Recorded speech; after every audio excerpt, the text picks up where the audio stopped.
ഈ പൂവാർക്ക ആർക്കെയും കൊടുക്കാം. ഞങ്ങളിപ്പോ ചർച്ച് സ്ട്രീറ്റിലാണുള്ളത്. ഏതെങ്കിലും എടുത്തി കൊടുക്കും.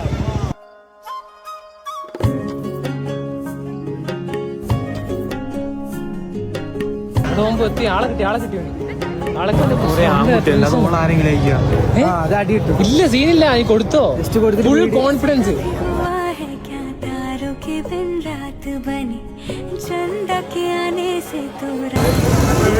എന്തിന്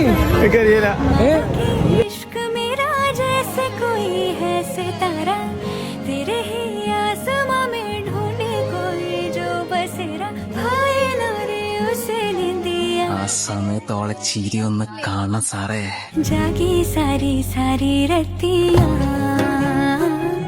അപ്പൊ ഞാൻ വടിയായിരുന്നെങ്കിൽ എന്റെ ശവത്തിന് ചിരിച്ച മുഖം ഉണ്ടാവും.